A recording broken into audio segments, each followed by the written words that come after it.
quero convidá-los a abrir a palavra do Senhor no Evangelho de Mateus, capítulo 25.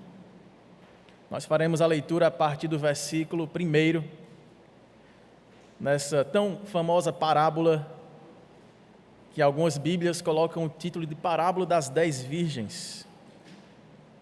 Enquanto você abre a Bíblia e deixa marcado aí o texto, nós estamos vivendo dias em que esse tema da volta de Jesus, da volta de Cristo, tem sido muito debatido.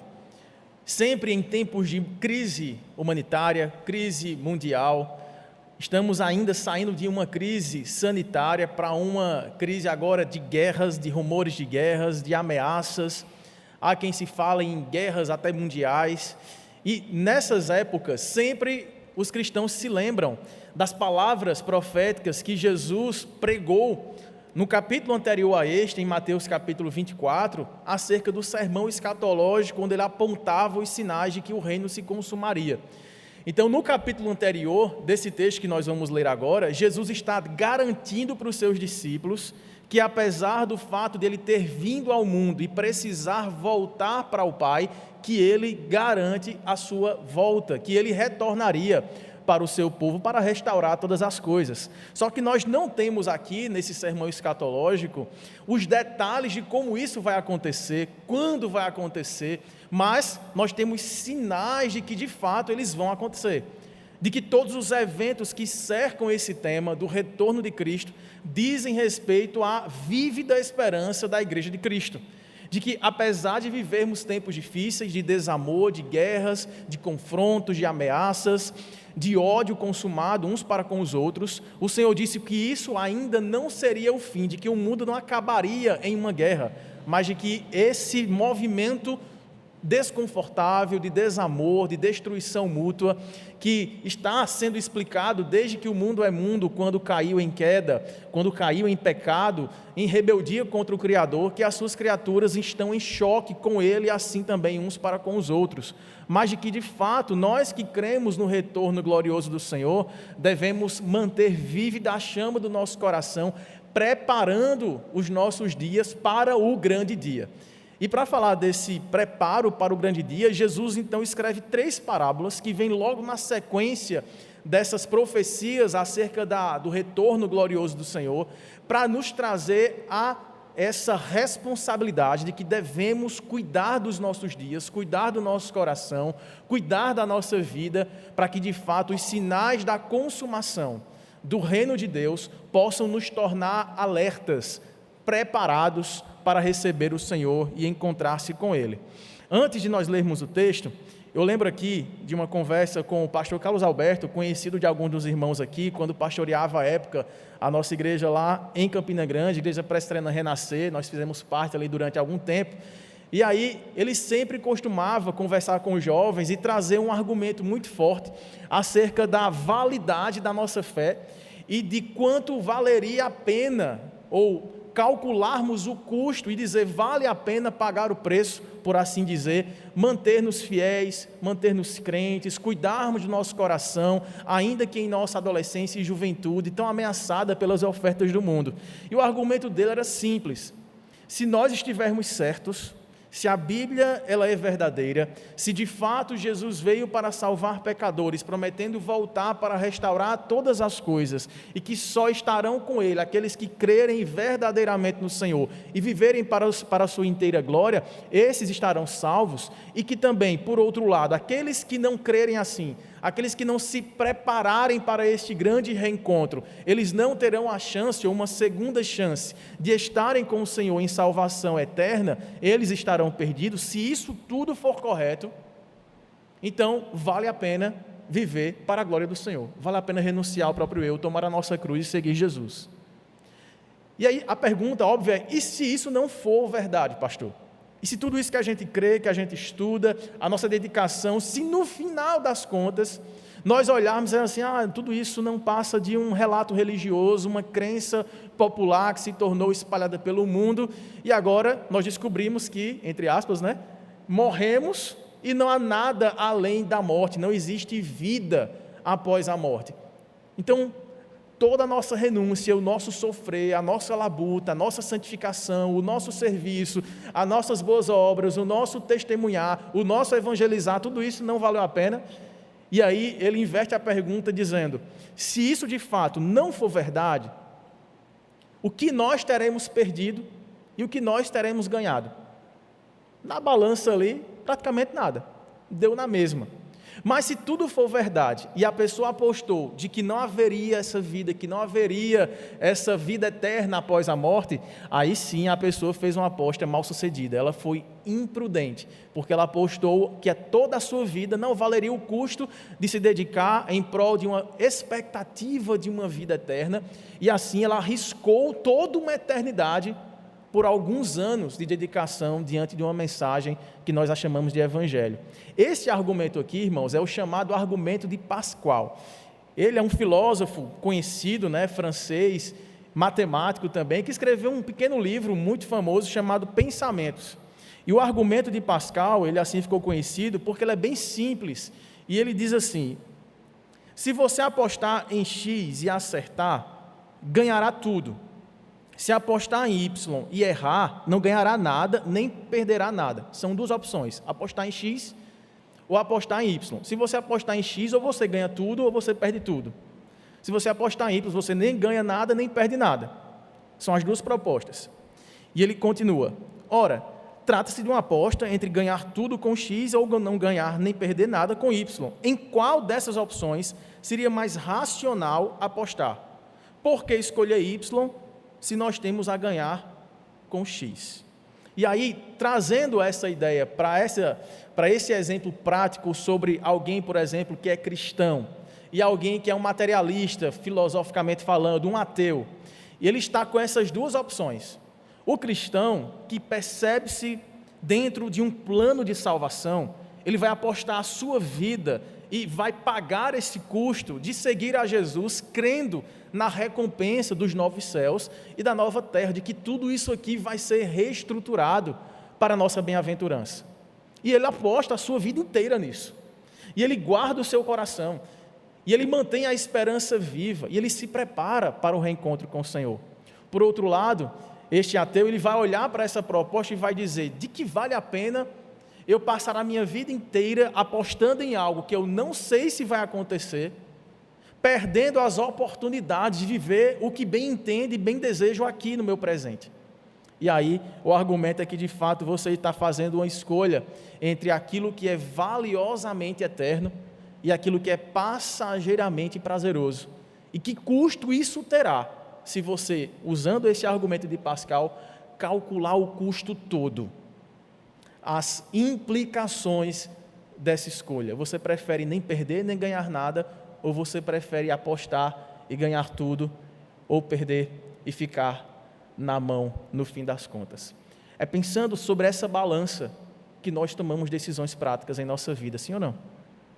Nós não tomamos as nossas decisões baseadas em tudo aquilo que nós conhecemos em detalhes. Quando nós vamos escolher, por exemplo, o curso que nós vamos fazer, a profissão que nós vamos seguir, a pessoa com quem vamos dividir a vida, com quem vamos casar, com quem vamos ter filhos e constituir uma família, nós não sabemos, irmãos, tudo o que nos espera à frente. Todas as bonanças e todos os apertos, todos os momentos bons de convicção e todos os momentos duvidosos de questionamentos, nós não os conhecemos. Mas nós fazemos um cálculo de que valerá a pena seguir esse passo, fazer essa escolha e decidir por esse caminho, baseado na prudência, na sabedoria que o Senhor vai revelando para que a nossa vida seja encaminhada de acordo com a sua vontade. É sobre isso que essa parábola aqui, dos versículos 1 ao 13 de Mateus 25, vão nos revelar nesta manhã. E eu quero convidar você a acompanhar a leitura que nos diz assim: então o reino dos céus será semelhante a 10 virgens, que tomando as suas lâmpadas, saíram a encontrar-se com o noivo. 5 dentre elas, ou seja, metade delas, eram nécias ou imprudentes, e 5 delas eram sábias, eram prudentes. As nécias, ao tomarem as suas lâmpadas, não levaram azeite consigo. No entanto, as prudentes, além das lâmpadas, levaram azeite nas vasilhas. E tardando o noivo, foram todas tomadas de sono e todas adormeceram. Só que quando deu meia-noite, ouviu-se um grito: eis o noivo, saí ao seu encontro. E então elas se levantaram, todas aquelas virgens, prepararam as suas lâmpadas. E as nécias disseram às prudentes: dá-nos um pouco do vosso azeite, porque nas nossas lâmpadas elas estão se apagando. Mas as prudentes responderam: não, para que não nos falte a nós e a vós outras. É melhor que vocês possam sair agora, antes que o noivo chegue, e assim vendam e vão até a venda e comprem esse azeite. Só que saindo elas, as nécias, para comprar o azeite, chegou o noivo. E as que estavam apercebidas ou preparadas, entraram com ele para as bodas. E fechou-se a porta. Mais tarde chegaram as virgens nécias, clamando: Senhor, Senhor, abre-nos a porta. Mas ele respondeu: em verdade vos digo que não vos conheço. E aí Jesus conclui essa história com a lição geral da parábola, dizendo: vigiai, pois, porque não sabeis o dia e nem a hora. Amém? Vamos orar uma vez mais para que Deus fale conosco. Feche seus olhos, você que está aqui, você que está em casa também acompanhando na transmissão. Vamos pedir que Deus possa nos falar ao coração através do seu Santo Espírito. Maravilhoso Deus, nosso Pai, nós queremos Te agradecer por essa oportunidade, Senhor, de meditarmos na Tua Palavra. E queremos pedir que, apesar de nossas limitações, Tu fales conosco, aplicando essas verdades ao nosso coração, a fim de que estejamos preparados para reencontrar-nos contigo. Nós pedimos assim, em gratidão ao Senhor, em nome e para a glória de Jesus. Amém. Meus irmãos, Mateus, como os irmãos estão lembrados, ele está escrevendo a um público mais judeu, com expressões mais judaicas ali, das profecias antigas acerca do messianato, do Cristo que viria como rei messiânico para julgar a terra e trazer libertação ao seu povo. Então, o tempo todo, Mateus está trazendo a lembrança dos seus leitores sobre as promessas do rei que viria, deste rei que viria para primeiro ser sacrificialmente morto em nosso lugar, para o preço ser pago, o preço da nossa condenação e da nossa libertação, que nós chamamos de redenção. Só que este rei que veio trazer o reino dos céus para a terra, ele não veio em carruagens, em palácios, com armas, com um poder militar que viesse, por exemplo, desbaratar o Império Romano, que ali, entre aspas, aprisionava, subjugava o chamado povo de Deus. Ele veio para um reino espiritual. Jesus falou assim: o meu reino não é deste mundo, é um reino espiritual. Vocês estão vendo que os cegos vêm, os coxos andam, as pessoas são salvas dos seus espíritos malignos, e o evangelho da salvação tem sido pregado aos pobres. Esses 3 sinais foram aqueles os quais foram prometidos por Isaías, por Ezequiel, por Jeremias, por todos os antigos profetas, acerca deste grande livramento, desta grande salvação.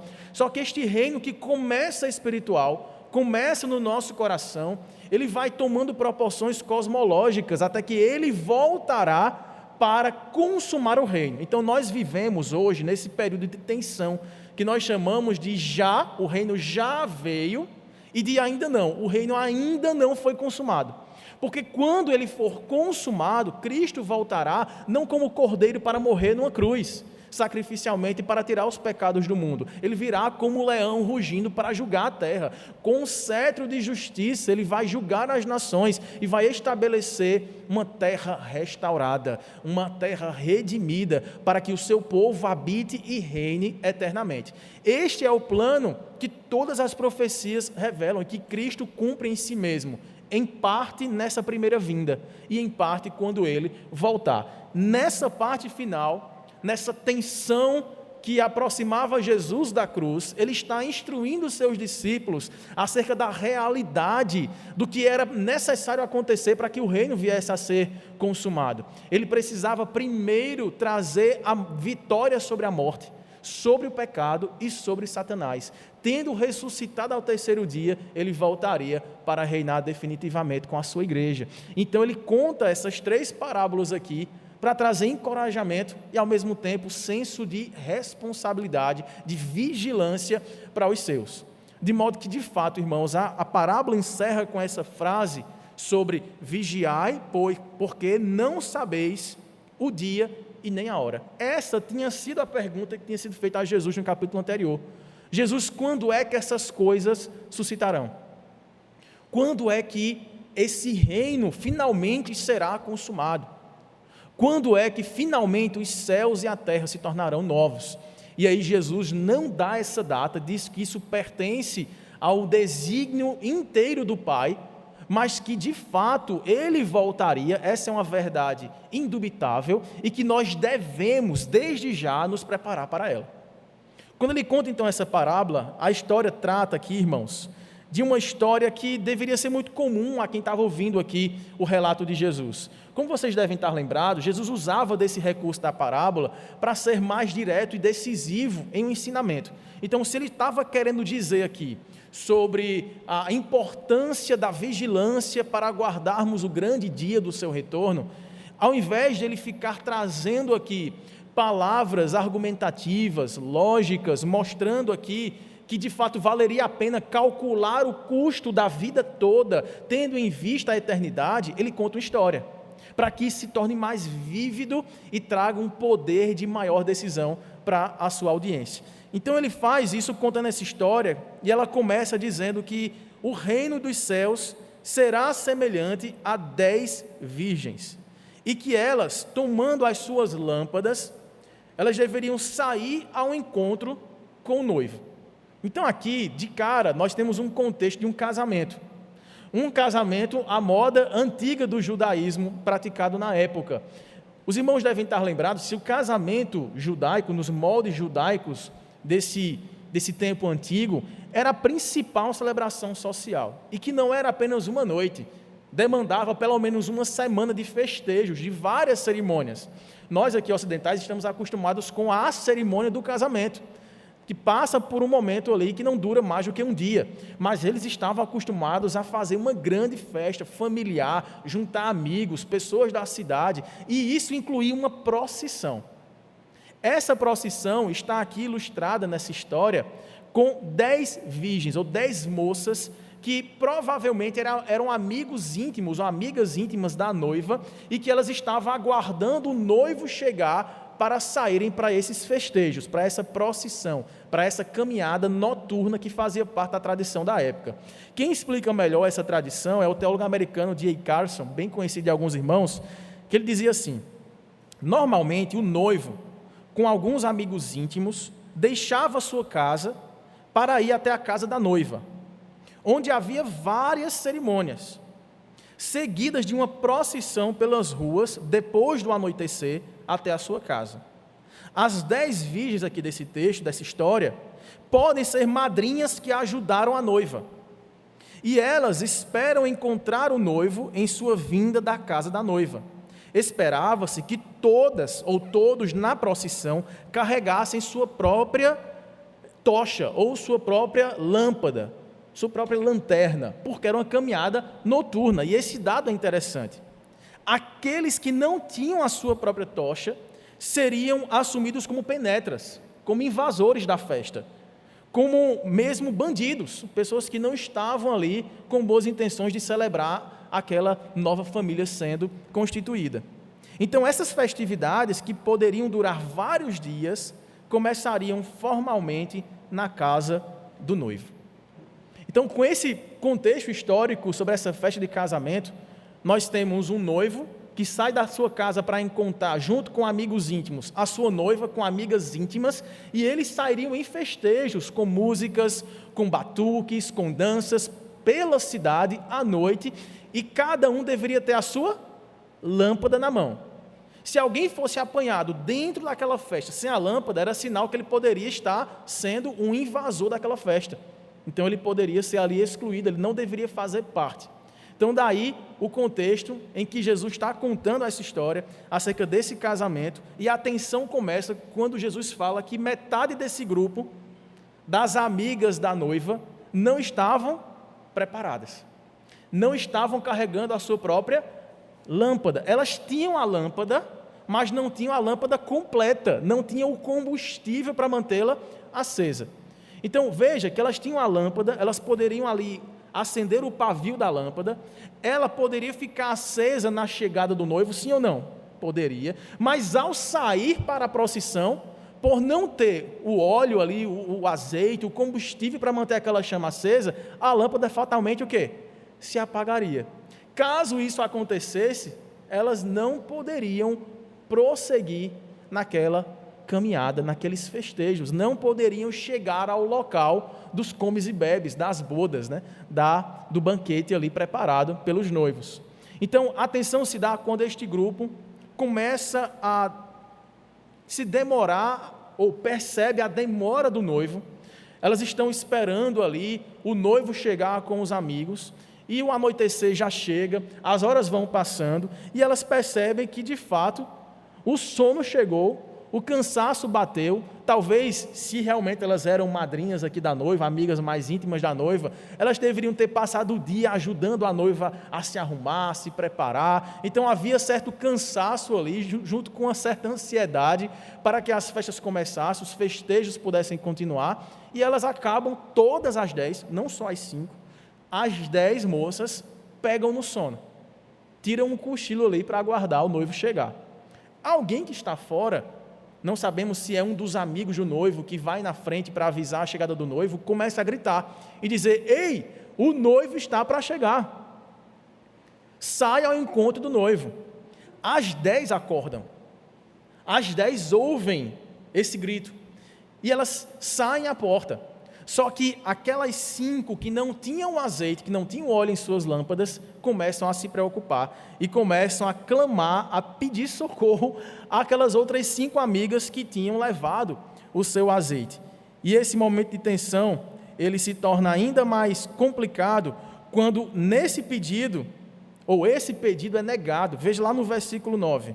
Mas as prudentes, aquelas que tinham óleo, responderam: nós não vamos dar parte do nosso óleo para vocês. Por quê? Para não suceder que nos falte a nós e a vós outras. Nós não sabemos, em outras palavras, quanto tempo vai durar essa procissão. A gente não sabe quanto tempo vai durar essa caminhada, esses festejos.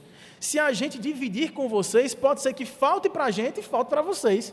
A noiva vai chegar na festa sem suas amigas, sem as suas madrinhas. Então, por prudência, já que vocês não foram sensatas em trazer o óleo como deveria ter sido feito, corram para ver se vocês conseguem a tempo conseguir esse azeite, esse óleo aí, para que vocês possam participar conosco. E a essa resposta, então, quando elas saem, diz o verso 10, saindo elas para comprar, chega o noivo. E quando chega o noivo, as que estavam apercebidas, preparadas, entraram com ele na procissão e foram em direção às bodas. E ao chegar lá, as portas do lugar onde o banquete seria servido foram fechadas.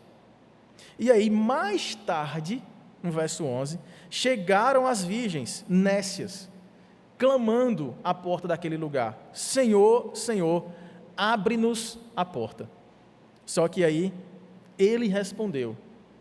E aqui, quem é ele, irmãos? O noivo. O noivo responde: em verdade vos digo que não vos conheço. Se fosse na nossa linguagem aqui, né? Tem penetra lá fora. Chegou sem convite, sem a senha. Porque qual era a senha? A lâmpada acesa. De repente elas poderiam ter saído, tentar comprar, tentar acordar o dono de um bazar, porque a essa altura não devia ter mercado aberto, mas talvez elas tenham tentado fazer isso. Mas elas conseguiram chegar somente no local, muito mais tarde, e batendo a porta, sem ter feito parte da procissão, desejaram entrar. Mas o noivo responde que por elas não estarem dentro daquele grupo que fazia parte da celebração, elas não eram agora convidadas a entrar. Elas não eram conhecidas. E aí Jesus termina essa história dando essa lição: vigiai, pois, porque não sabeis o dia e nem a hora. Meus irmãos, essa história aqui, como se trata de uma parábola, como eu disse no início, nós não devemos nos ater aos detalhes para tentar encontrar significados alegóricos no texto, para que a gente possa entender a sua completude.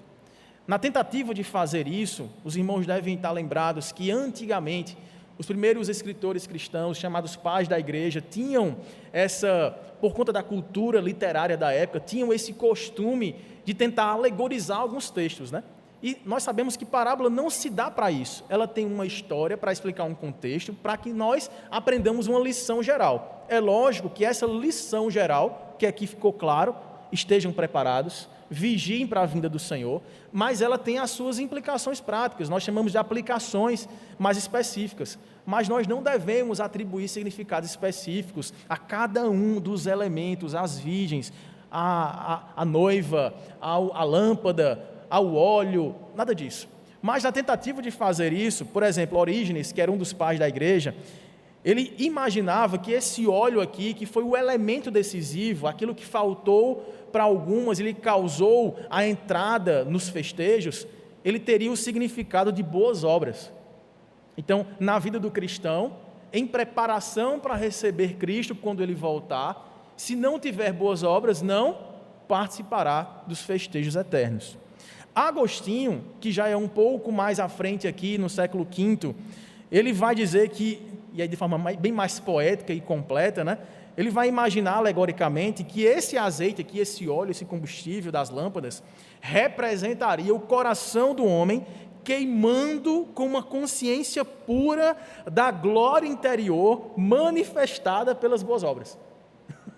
Então, né, elas estavam dispostas a participar, mas o que lhes faltou foi uma consciência pura de manterem-se ali no propósito de servirem com integridade de coração e viverem as boas obras manifestando a veracidade da sua fé.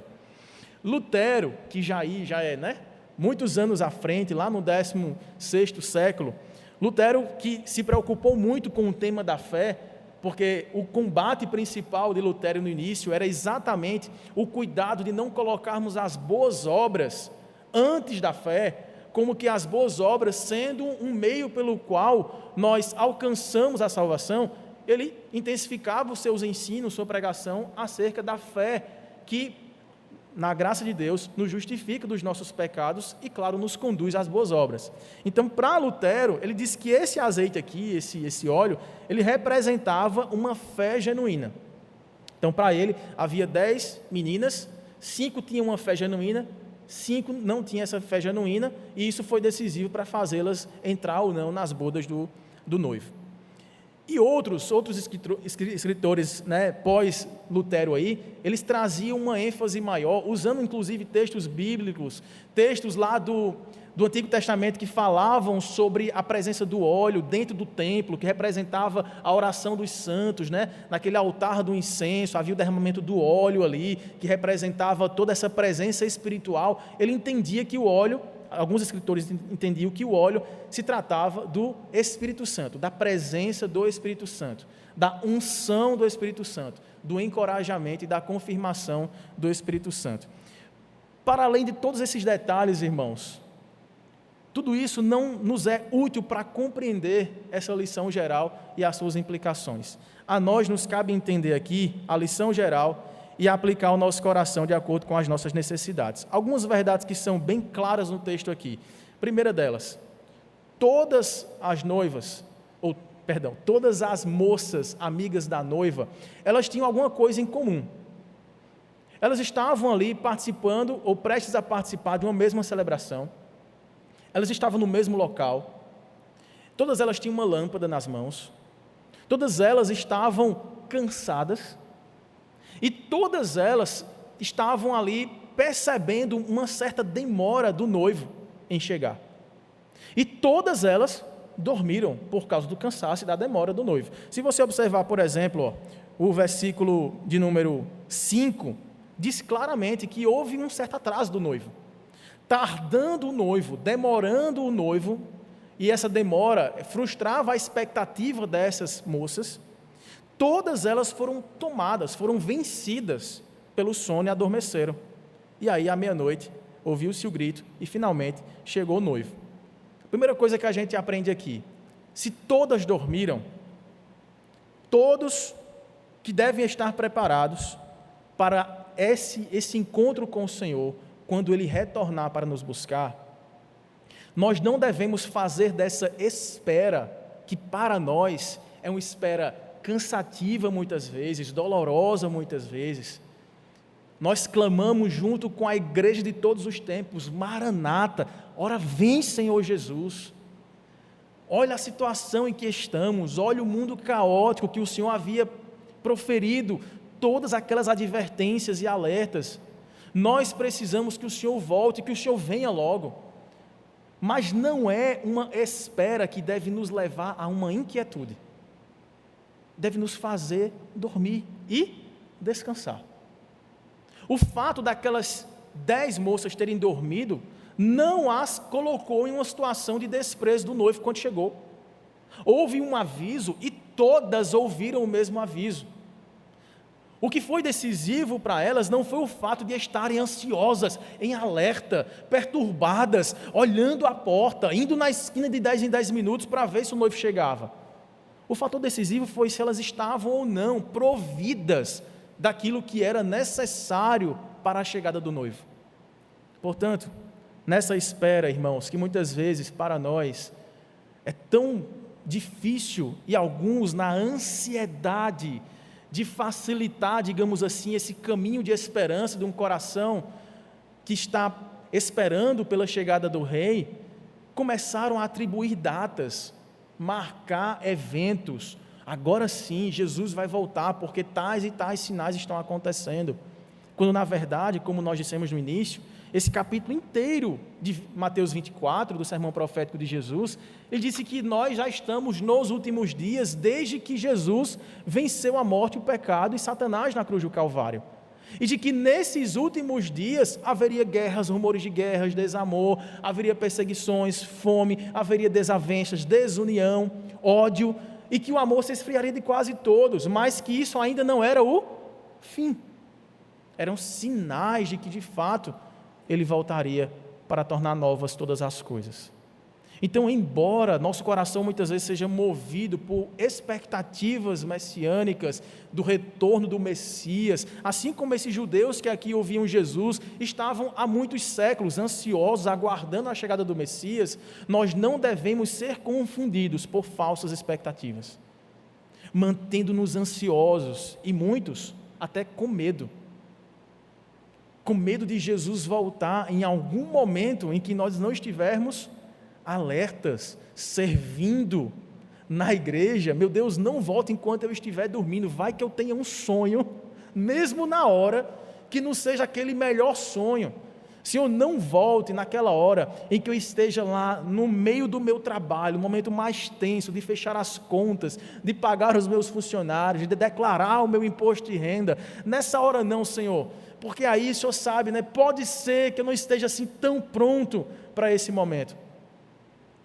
Essa expectativa, irmãos, do retorno de Jesus não deve nos levar a essa falibilidade de nossa paz, e sim a paz e o descanso de saber que Ele voltará e de que nós teremos o necessário para recebermos as suas bodas e para participarmos dela com alegria. A segunda coisa que a gente aprende aqui é que é impossível, segundo essa história aqui, foi impossível compartilhar aquilo que nós precisamos ter para esse grande dia. Foi impossível compartilhar o óleo, o combustível para aquelas 10 moças. Cada um deveria ter o seu. E aqui nós aprendemos, irmãos, que nós não podemos depender dos preparativos de outra pessoa para que a nossa vida esteja pronta a receber a vinda de Jesus. Talvez você pense: pastor, eu faço parte de uma história familiar de pessoas crentes no Senhor, e isso é uma bênção. Pastor, a minha família é a 4ª, 5ª, 6ª geração de presbiterianos. Bênção, meu irmão. Pastor, eu sempre que me entendo por gente, as minhas primeiras memórias, lembranças eram na igreja, departamento infantil, fazendo os desenhos da pregação do pastor, do professor, da professora. Eu sempre participei de todos os eventos, cresci participando de ministérios de louvor, na palavra, no evangelismo, na ação social, na recepção. Pastor, eu tenho toda essa história. Eu estava sempre no mesmo local, junto de pessoas crentes, compartilhando experiências delas, vivendo isso, testemunhando com elas do agir de Deus através da vida delas. Mas não é a experiência da vida de outra pessoa que vai tornar a sua experiência com Deus pessoal. Eu tinha um pastor em Campina Grande, pastor Técio Lira, que ele sempre, quando podia, fazia esse lembrete. E alguns dos irmãos devem sempre lembrar dessa expressão também, que ela se tornou muito popular. É que a vida espiritual, a salvação em Cristo, é uma experiência pessoal e intransferível. Ela não passa de pai para filho, de irmão para irmão, de amigos ou de amigas uns para os outros. Aquilo que nós conhecemos de Cristo, a nossa fé, aquilo que nós nos arrependemos dentro do nosso coração, o temor à palavra do Senhor, nos levando a abandonar a nossa velha vida e nos juntando uns com os outros em coletividade para servirmos no reino, tudo isso não será medido, irmãos, com aquilo que nós vivemos pelos outros, mas com os outros, diante de Deus. E aqui cabe esse alerta precioso para nós. Adolescentes, jovens, adultos, todas as pessoas, nós precisamos alinhar o nosso coração diante daquilo que Cristo revelou para nós como sendo a vida que o agrade e que glorifica a Ele.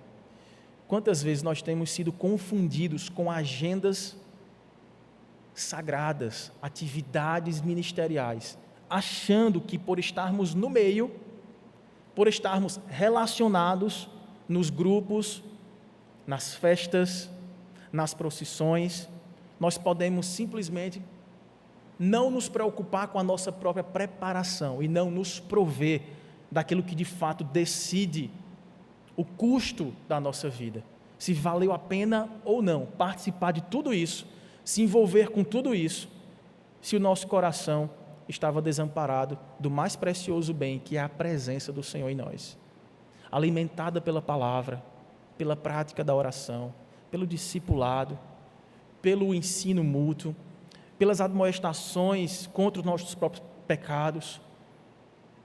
De fato, irmãos, nós precisamos avaliar a nossa própria vida sem sermos egoístas. A gente deve sim nos preocupar uns com os outros. O chamado a essa experiência pessoal intransferível não é egoísta, não é ensimesmado. Ele tem esse olhar para o outro, mas não em dependência dos recursos espirituais que o outro tem buscado desenvolver, como se eles fizessem parte da minha história também, pelo fato de eu estar perto. Nós precisamos avaliar a nossa vida. Que tipo de serviço temos prestado? Se isso é fruto de um desejo de que os proventos das boas obras me justifiquem no fim das contas e, portanto, eu vou me envolver com o máximo de programações possíveis, ou se de fato aquilo que eu faço é uma resposta ao chamado de Deus no meu coração, que me tirou de um local de trevas e me deu a chama verdadeira do Evangelho, para que, iluminando o meu caminho, eu possa caminhar com minha própria lanterna, com meu próprio combustível, mas junto de outras pessoas que também carregam a sua própria lanterna, que também estão na mesma caminhada e que juntas participarão das bodas do Cordeiro. E por fim, nós devemos nos lembrar que o fato de não sabermos a hora, o dia, não termos a convicção de como estaremos, o que faremos, onde estaremos quando Jesus voltar, não deve nos tornar, ao mesmo tempo, inquietos, ansiosos e amedrontados, mas também não nos tornar relaxados a ponto de não nos prepararmos para esse grande dia. Sabe aquele descanso prudente. Aquele sono que nos traz a certeza de que eu posso descansar porque há alguém que trabalha enquanto eu durmo. Que o Senhor que me conquistou a vida e a vida eterna não é aquele que depende das minhas forças para manter a vida eterna nas minhas mãos. Ele é quem segura a minha mão e quem me mantém preparado para esse grande dia. Isso tudo, irmãos, deve ser fruto de um relacionamento pessoal com o Senhor. Nós não sabemos os detalhes de como tudo isso vai acontecer. O que nós sabemos é que Jesus voltará. E quando Ele voltar, Ele não vai procurar denominação. Ele não vai procurar carteirinha de membro. Ele não vai procurar a história de serviço cristão que você prestou, mesmo que com sinceridade de coração, querendo servir uns aos outros e fazendo da sua melhor forma, com seus maiores esforços. Ele quer saber como está o seu coração, se ele continua aquecido com a chama do Evangelho, que faz com que você se dobre todos os dias em arrependimento dos seus pecados, e não buscando justificá-los diante das pessoas. Ele quer saber se a fé que habita o seu coração é uma fé genuína e não morta, porque frutifica frutos de justiça, de bondade, de serviço, mas não querendo comparar-se com as pessoas em busca de, se eu estou melhor do que fulano, eu posso ficar relaxado e tranquilo, já estou fazendo mais do que a média. O que vai importar na decisão da nossa vida, e de fato, este é o custo do discipulado, este é o custo daqueles que se preparam para encontrar-se com o Senhor, é se de fato vivemos, nos movemos e existimos para a glória de Cristo. Eu não sei como está seu coração hoje. Talvez você diga assim: pastor, eu até acendi a chama para levantar da cama e chegar aqui, para participar desse culto, mas de fato meu combustível ficou todinho em casa. Há perdão que eu preciso liberar, e isso tem afogado a minha lâmpada, tem me mantido gélido dos meus relacionamentos. Pastor, há uma situação no meu casamento que não me deixa dormir em paz, eu ando inquieto, ansioso, amedrontado, uma questão de saúde que me tira a paz, eu não consigo mais meditar na palavra, não consigo parar em oração, eu só consigo pesquisar sobre essa doença, só consigo consultar a ciência sobre isso, e isso tem me tomado todo o meu tempo, não tenho tido tempo para parar e ouvir a voz do Espírito Santo no meu coração, dizendo: eu sou teu. Eu não sei, irmãos, o que é que tem tirado de você, sugado o seu combustível. Talvez nós tenhamos gastado demais em alguns momentos, em algumas áreas da nossa vida, com coisas que não são assim tão decisivas e necessárias. Talvez tenhamos mantido as nossas energias altas e bem impostas no nosso trabalho, nas coisas que nos cercam, que são importantes, nos cuidados para com o nosso lar, mas temos perdido de vista que o que é decisivo para a nossa família, para a nossa casa, para a nossa história, não é o que já aconteceu, não é de onde nós vimos, e não é o que estamos fazendo em nome da nossa história. É se a nossa história tem sido recontada, reconstruída, refeita, redimida pela história do Cordeiro de Deus que tirou o pecado do mundo. Ele veio para encontrar-se com uma noiva preparada, santa, adornada, que é a sua igreja. Nós fazemos parte dos festejos, desde que tenhamos sempre às mãos aquilo que Ele nos deu como garantia e penhor de que o veremos face a face. Uma vida de integridade, o Espírito Santo confirmando no nosso coração a fé e as boas obras que glorifiquem ao Pai, e a certeza de que tudo isso não está sendo em vão. Se o custo para você, meu irmão, minha irmã, tem sido alto demais, vinde a mim, os que estáis cansados e sobrecarregados, eu vos aliviarei e achareis em mim descanso para a vossa alma. Descanse, aguarde no Senhor e prepare-se, porque Ele vem. Vamos orar? Maravilhoso Deus, nosso Pai, nós não somos dignos, Senhor, de participar desses festejos. Tu sabes que somos pecadores e nossa vida muitas vezes anda em trevas. Somos muitas vezes conduzidos, Pai, para lugares, situações, relacionamentos, investimentos, que para nós parecem caminhos bons, mas que Tua palavra mostra que são caminhos perigosos, perigosos até a morte. Tua palavra diz que ao homem é dado o fazer planos, mas que a resposta certa dos lábios vem do Senhor. Nós apresentamos diante de Ti os nossos planos nesta hora. A nossa vida, a nossa história, o que queremos, o que desejamos para o restante desse ano, sem saber se esse ano chegará ao fim na atual dimensão na qual vivemos. O que queremos mesmo é que o Senhor volte. O que queremos mesmo, Senhor, é que este mundo em causa, em trevas, seja refeito, iluminado para todo sempre, experimentando a Tua bondade plena. E nós também sabemos, ó Pai, que esse dia chegará, embora não o conheçamos, nem sabemos quando ele de fato acontecerá. Mas o que precisamos é que estejamos preparados para ele. É que o Senhor mesmo arranque de nós tudo aquilo que tem tirado o nosso tempo, o nosso talento, o nosso tesouro do centro da Tua vontade. Perdoa, Senhor, todas as vezes que gastamos os nossos recursos naquilo que não convém, que não é valiosamente eterno. Nos perdoe a falta de sabedoria, a falta de prudência em nossas decisões, em nossas escolhas. Nos ajude, ainda que seja em alto custo, ainda que precisemos renunciar muita coisa, nos ajude, Senhor, a tomar a cruz e a seguir a Jesus, custe o que custar, a fim de que estejamos preparados, atentos à Tua voz, atentos, ó Pai, à Tua chegada, e nos apresentemos santos e irrepreensíveis diante do Senhor, porque o Senhor prometeu que esta boa obra começada em nós seria completada até o Teu dia.